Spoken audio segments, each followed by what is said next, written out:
Tá demais, hein, Aqui cara? ou lá em cima? O microfone? Não, o contador do tempo. Putz, pode deixar aqui, cara. Vou correr do mesmo jeito. Deixa eu pôr. Tem uma água aqui? Eu preciso me dar então que eu tô sem a tua palestra lá. Tá sem? Tá. A cópia do... Eu tenho. Você tem a cópia do drive? Eu tenho um. Peraí. Assim, aqui não, mas dele é mais iPad. Eu tenho um pendrive. Você tem um pendrive? Aí. Aconteceu uma coisa, temos que copiar a palestra ali, mas é 2 minutinhos.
Ok, vamos lá. Agora sim. Achou? Deixa eles me darem um ok ali. Chico. Papaléu. Tá ok aí? Joia. Então, pessoal, com vocês, Alceu Nunes.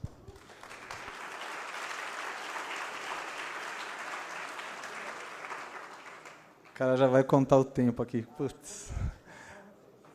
Bom, gente, é um prazer enorme estar aqui. Agradeço o convite do Henrique. Sou super fã do trabalho que ele desenvolve aí com a tipocracia e o diatipo. E obrigado pela presença de vocês. Eu estou há 16 anos na Editora Abril. Vou falar um pouquinho dessa trajetória e vou entrar num projeto específico. Trabalhei 10 anos na Super Interessante, onde eu tive uma experiência incrível de não só ajudar a revista a encontrar um caminho diferente no estilo de design, uma revista que hoje tem uma grande liberdade de fazer seu design, e é um trabalho muito em equipe. E depois desses 10 anos, durante esses 10 anos, acabei ajudando a criar vários títulos e coordenei várias equipes, que foi muito rico na minha formação. Depois fui para Capricho, que eu acho que foi o maior desafio da minha vida, porque eu nunca imaginei trabalhar na Capricho, e sempre que eu falava para alguém, estou indo para Capricho, todo mundo fala assim, você está louco, como é que você vai sair da Super Interessante para Capricho? Como assim? O que você tem na cabeça? E acho que foi o maior desafio, de fato, porque é um público muito diferente do que eu estava acostumado, e um universo totalmente desconhecido, e que deu muito frio na barriga e muito medo. E acho que foi talvez o projeto mais original que eu tenha participado, porque esse frio na barriga acho que faz com que a gente se encontre, se supere.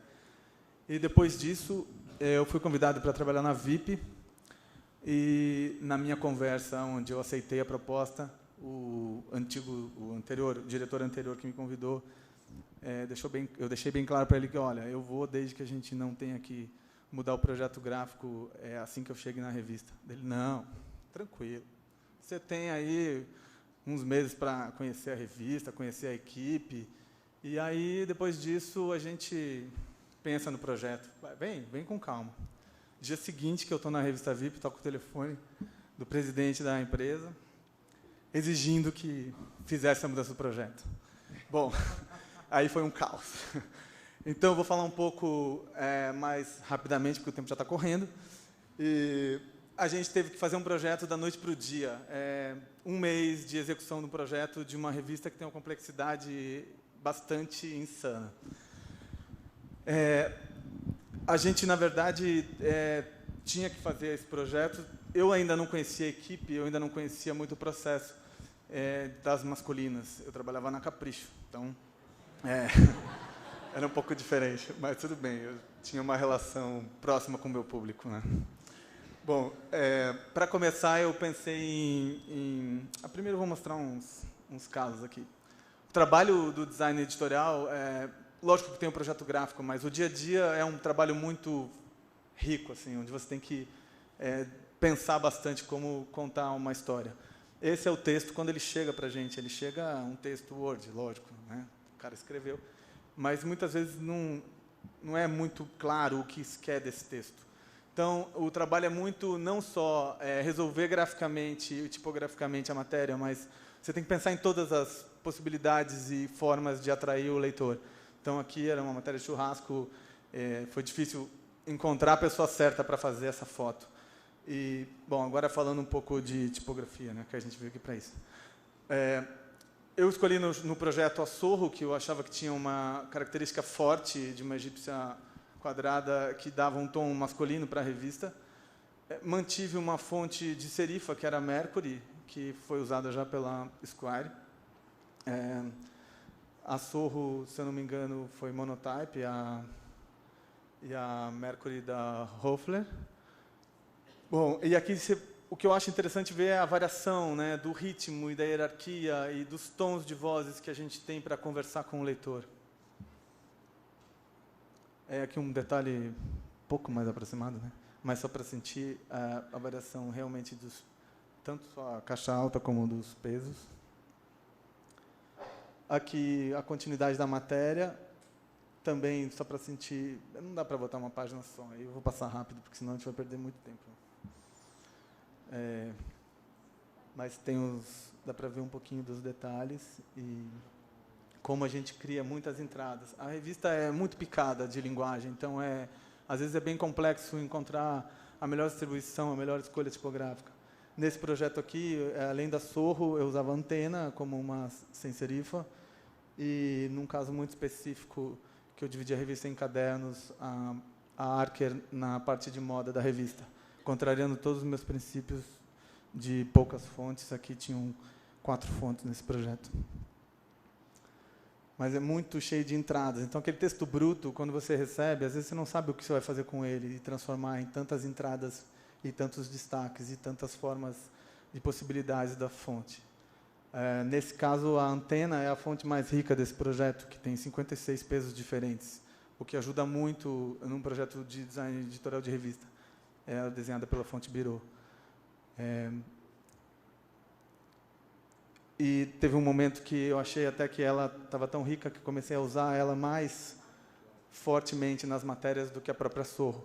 A Sorro, por ter o tom mais masculino, continuava presente, mas a Antena começou a ganhar mais força no projeto. E tem soluções gráficas que, às vezes, demoram muito tempo. A gente tem 1 semana para fazer, normalmente, uma matéria, 2 no máximo, para digerir todo esse texto e pensar graficamente como vai ser o resultado visual. Tem muitas entradas. Quando chega uma matéria, realmente é um momento meio de pavor, assim, porque para transformar isso numa coisa legível, atraente para o leitor, tanto, né, pensar na foto, no texto, detalhes. Tem coisas que são elementos fixos do projeto e tem outras que não são tão fixas, que você tem uma certa liberdade para fazer. E até na previsão do style sheet que a gente cria no começo do projeto, também acaba sofrendo algumas alterações no decorrer de uma matéria, porque surgem novas necessidades a cada dia de conversar com o leitor. Essa é uma matéria que é um estilo bastante marcante na revista, que é uma matéria extremamente picada. Várias notinhas dentro de uma matéria. E aqui a gente opta por criar hierarquias com variações tipográficas para tentar chamar a atenção de vários lados da página. É uma matéria. Aqui tem, acho que 4 ou 5 variações de hierarquia para essa matéria.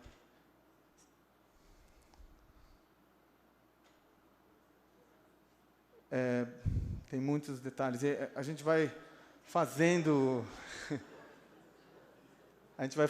construindo a matéria e vai testando também os limites e a usabilidade da fonte, né? Tem umas cenas explícitas aí, né? Tudo bem. Balada Russa já é uma matéria de miolo que a gente conseguiu mudar um pouco a característica da revista e deixou com que o construtivismo russo tomasse conta da matéria junto com o grafismo russo. Foi uma designer... todos esses trabalhos são feitos muito em equipe, eu vou falar isso daqui a pouco, mas são vários designers, são 4 designers além de mim na revista. Eu já vou contar isso melhor. Esse aqui foi a Marina Stives que fez. E essa construção com bastante respiro e com uma coisa bem geométrica é bastante do construtivismo russo. Então a gente altera, às vezes, a identidade só daquelas fontes. Nas sessões a gente é mais rigoroso com as fontes. Nas matérias a gente se permite dar o tom e tentar levar o tema da melhor maneira possível para o leitor. A gente convidou um ilustrador, que é esse Von Victor, que ele tem uma série de posters, de porno posters, e deixamos com que ele interferisse graficamente com liberdade na escolha da fonte e das ilustrações. Então, foge um pouco do estilo da revista e por isso a gente preservou só uma fonte no decorrer da matéria, que só usamos a Sorro, não tem variação, só de tamanho, né?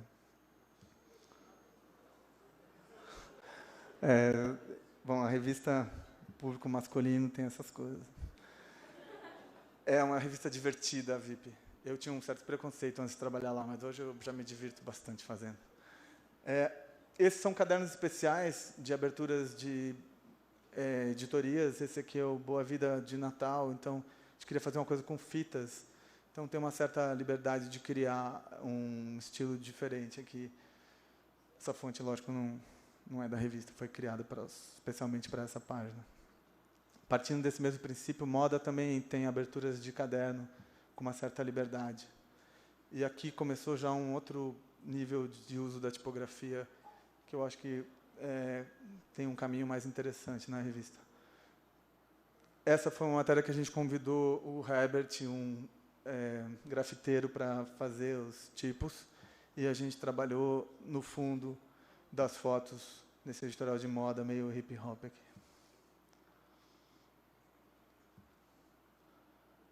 Aqui é a segunda capa do projeto quando eu entrei na revista. Eu estava buscando ainda um trabalho com bastante cor e bastante impacto nas bancas. Esse logo eu fiz alteração assim que eu entrei na revista, porque quando eu cheguei e vi o VIP escrito dessa forma, todo lugar que eu ia na cidade eu via a palavra VIP escrita em qualquer estacionamento, qualquer loja, e era exatamente a mesma letra, porque o V, o I e o P têm pouca personalidade e acaba parecendo muito como um logotipo, porque VIP é uma palavra muito usada, então me incomodava muito, e na solução de 2 semanas que eu tinha, eu acabei fazendo aquela sobreposição de letras que pode ser um pouco de moda, mas funciona, acho que como uma marca um pouco mais forte. Aqui eu achava que a revista estava numa monotonia tipográfica, e por isso que eu queria trabalhar mais os tipos e variações. Aqui eu tenho até um pouco além da conta, né? Porque eu tenho a Sorro, eu tenho a Antena, eu tenho a Archer aqui, e aqui eu tenho uma da Umbrella que eu esqueci agora, não estou lembrando, não me recordo o nome. Bom, aqui vem a série de capas desse projeto novo, com esse logo ainda colorido, sempre com uma fonte que eu trabalhava diferente do projeto básico da revista.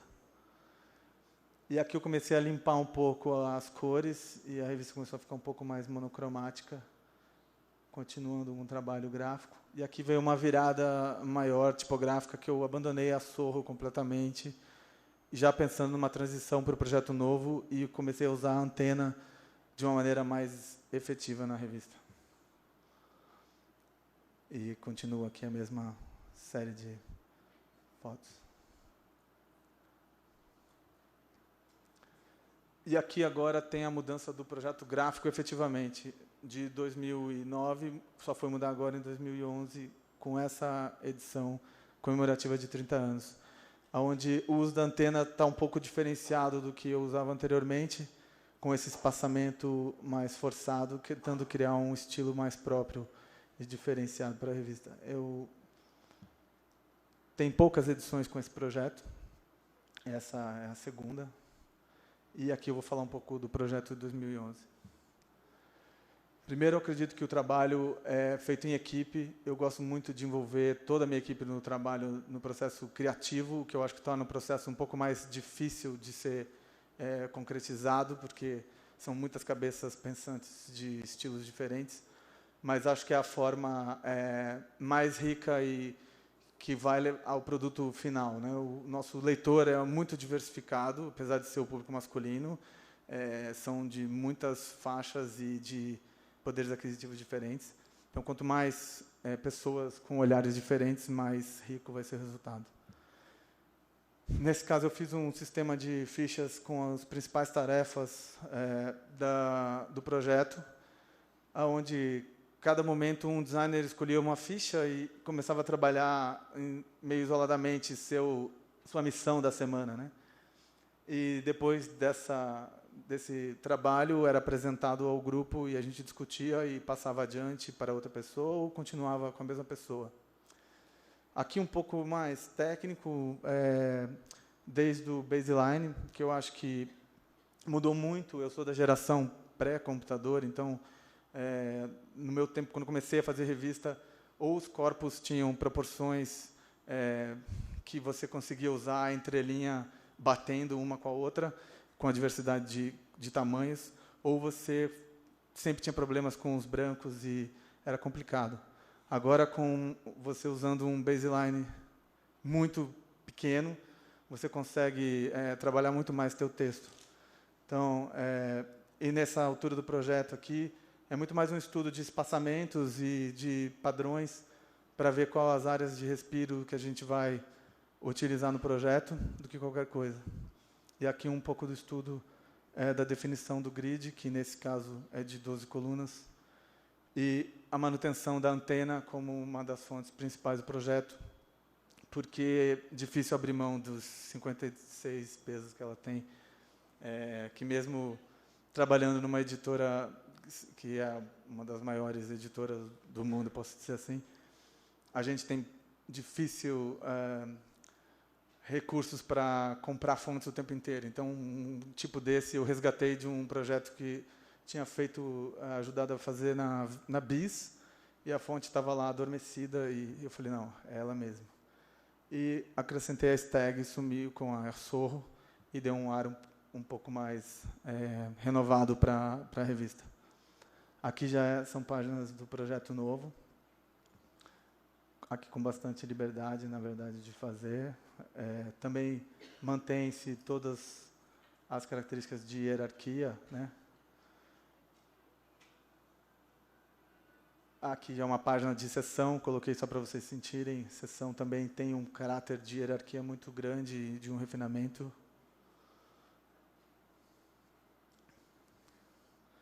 E um padrão, depois de estabelecido, que é esse tom de voz que você vai conversar com o seu leitor, normalmente você mantém. O style sheet está lá para ser usado. E tem umas fotos divertidas, né? Trabalhar na VIP tem uns... Aqui vou mostrar uma matéria. Essas são referências de uma pesquisa para uma matéria sobre um presídio. E a gente foi atrás de várias referências publicadas em várias revistas. A ideia era fazer um corpo tatuado no abre da matéria. Essa matéria foi feita bem a 4 mãos. O Gustavo Bacan, que é o editor de arte, e o Fernando Saraiva tocaram essa matéria. E essas são referências só de como a gente usaria essa história. E foi me pesquisando também um pouco mais a fundo para saber o significado das coisas. Então, tipo, uma cruz no meio do corpo... um elemento perigoso. Então, aí vem desde a escolha do modelo que a gente vai usar na foto, até a gente convidou um tatuador, e ele fez um trabalho tipográfico, gráfico de tatuagem, com todas as informações que a gente precisava condensadas no corpo do modelo. Então essa é a matéria. Foi o Rick, o tatuador. Tem uns... Então aqui já tem um respeito pelo texto, corre solto, a legibilidade é muito importante, a revista VIP é uma revista bastante comercial, como a maioria das revistas da Editora Abril, né? Aqui é uma matéria de um ensaio, onde normalmente eu acabo conhecendo e visitando as modelos que vão sair na revista, e aqui quando eu fui na Rede TV conhecer a Dani Albuquerque, o camarim dela era cheio de Swarovski, tipo, a televisão era cheia de Swarovski, o sapato era cheio de Swarovski, o celular era cheio de Swarovski, daí eu falei, tem que fazer isso. E aí, essa é a hashtag DOT, né? Na versão Bold, eu fui recheio de Swarovski aqui, e deu um certo trabalho, mas depois você pode respirar um pouco. A revista tem essas páginas que são só fotos, né? E a entrevista... na verdade, o Projeto Novo tem muito isso, uns dentes que criam uns respiros e que brincam com a parte gráfica. Aqui eu coloquei poucas páginas que mostram isso, que estamos trabalhando com outro foco. Essa é uma matéria que o Fernando Saraiva fez e fico muito feliz de poder ter um espaço para a gente criar algumas coisas um pouco mais fortes no design. Aqui é o primeiro estudo dele. E daí eu falei, compra a ideia era fazendo uma lousa, né? Compra um quadro ali e vamos começar a experimentar. Daí ele levou o quadro para a redação, a gente começou a tentar desenhar um pouco. Aqui ele já no estúdio, finalizando o projeto. E, bom, aqui está ele mais uma vez, elaborando os elementos. E aqui é a matéria de vinho, já com as fotos e todo o texto, com vários detalhes. Então, o trabalho tipográfico... aqui foi inserido depois. O trabalho tipográfico, vocês veem, não tem muita alteração do projeto anterior, é muito a base do projeto anterior, mas tem, até porque a Sorro é muito parecida, a Stag é muito parecida com a Sorro, então você não percebe tanta diferença no projeto, o que eu acho que é bom, às vezes, para o leitor. Ele se sente bastante confortável em reconhecer a revista ainda, né? Aqui, eles só sentiram que a revista está mais leve. A gente faz bastante pesquisa com os leitores. E eles sentiram que a revista está mais leve e está mais elegante.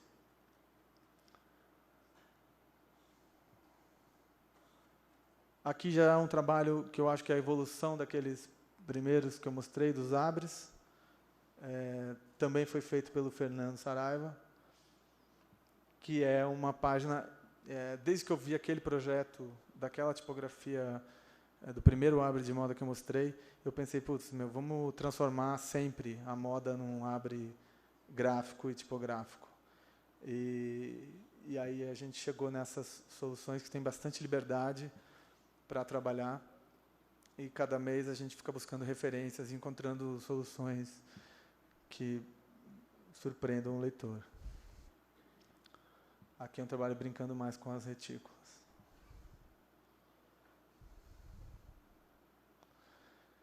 E moda, da mesma forma que no projeto anterior tinha uma característica diferente, aqui eu continuo criando um pouco a característica diferente em moda. Ela tem essa entreletra e essa extremamente condensada e compreensed da antena, que eu acho que cria uma identidade para a moda que eu acho importante para a revista, nesses cadernos.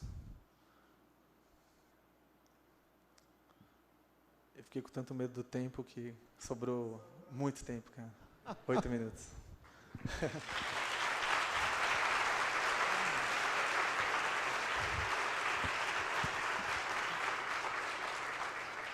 Eu espero que a gente possa preencher com perguntas. E aí? Temos? Pô, ninguém. Foi tão... Vim de tão longe, gente. Aqui uma pergunta. tirou o fôlego do pessoal.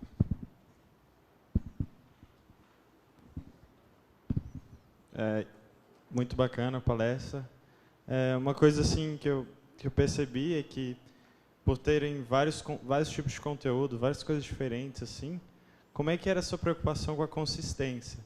Porque tinha a família, né, e tal, você variava bastante nos tamanhos, nos pesos e tudo, mas como é que era a sua preocupação na consistência geral, assim, no projeto? Eu acho que esse é o maior desafio de um projeto. E principalmente, tem duas questões que eu acho que geram dificuldades na consistência. São várias cabeças pensando, né?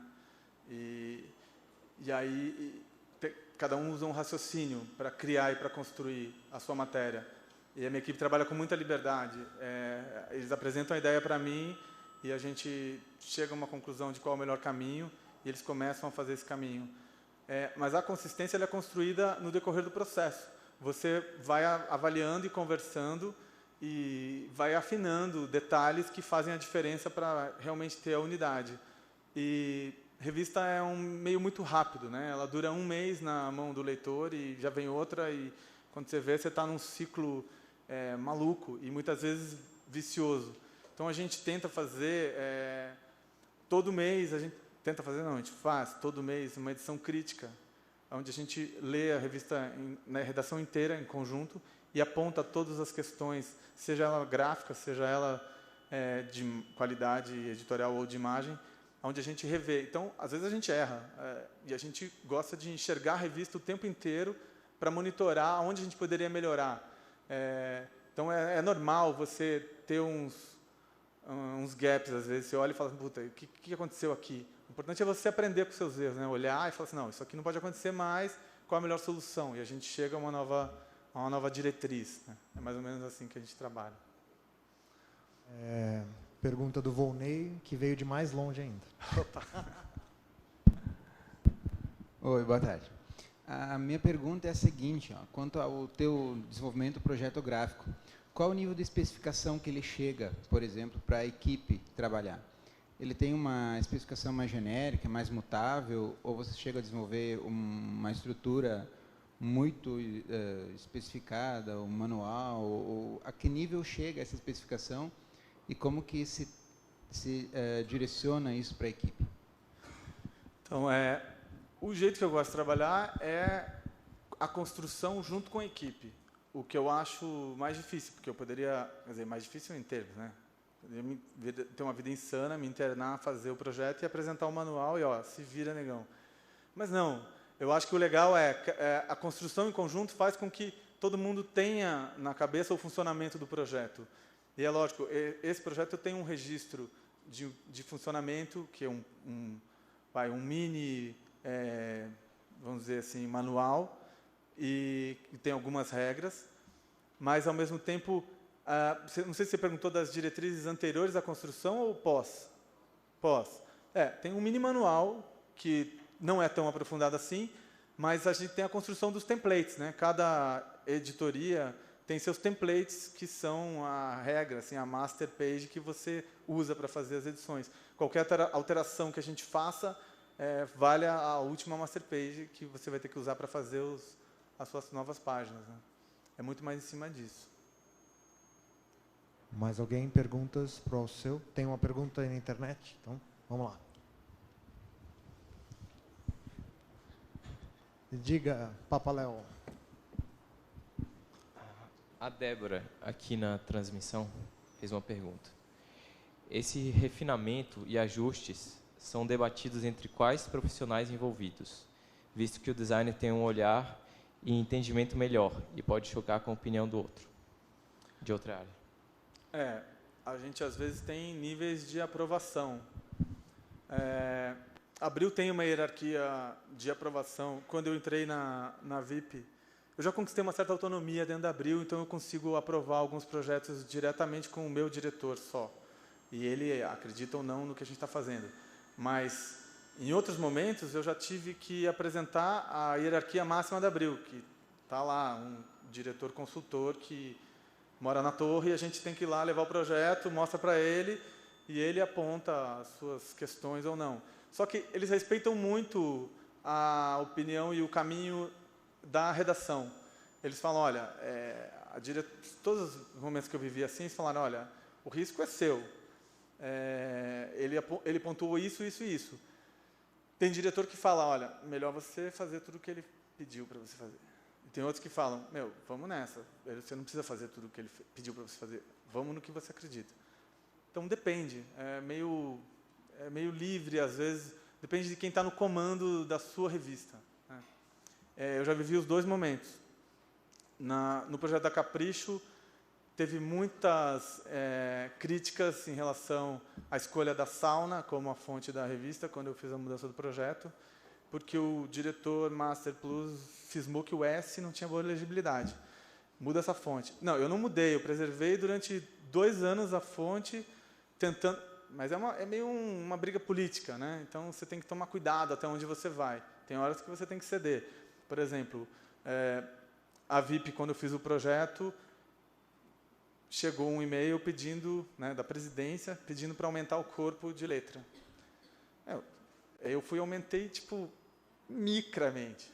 Aí chegou um segundo e-mail. Né? Mas por que você não fez isso ainda? Né?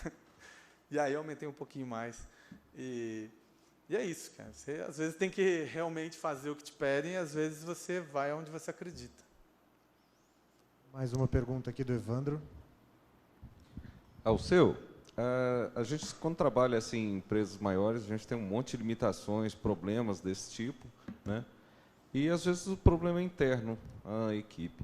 Para você, Alceu, qual é o perfil da equipe ideal para trabalhar o projeto editorial de uma revista e o que você ainda acha que não tem, que não te disponibilizaram?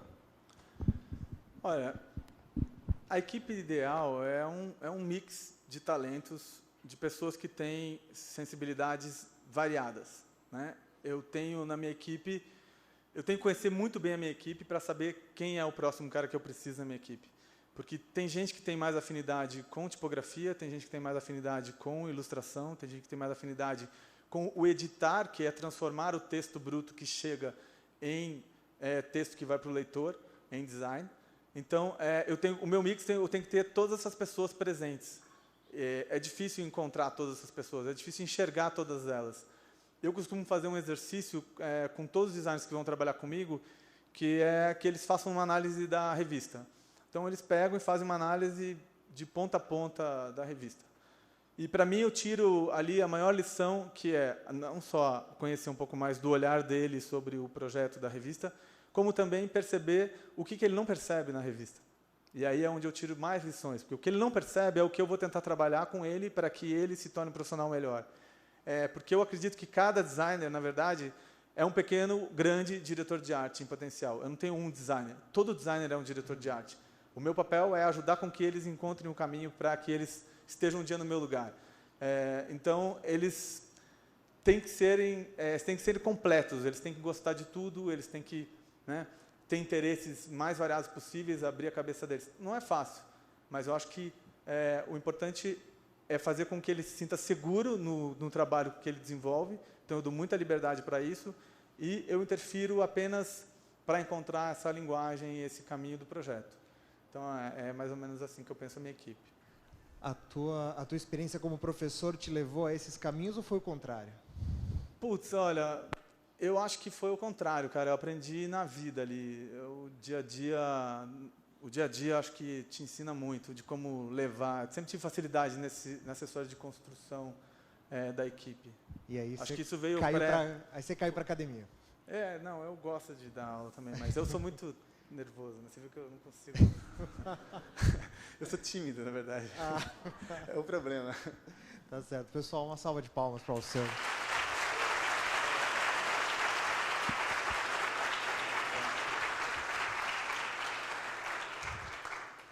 Agora vamos ter a palestra do Dino dos Santos, que é... Tô brincando, vamos ter um coffee break agora. Tá lá. Aí na volta do coffee break a gente tem a palestra.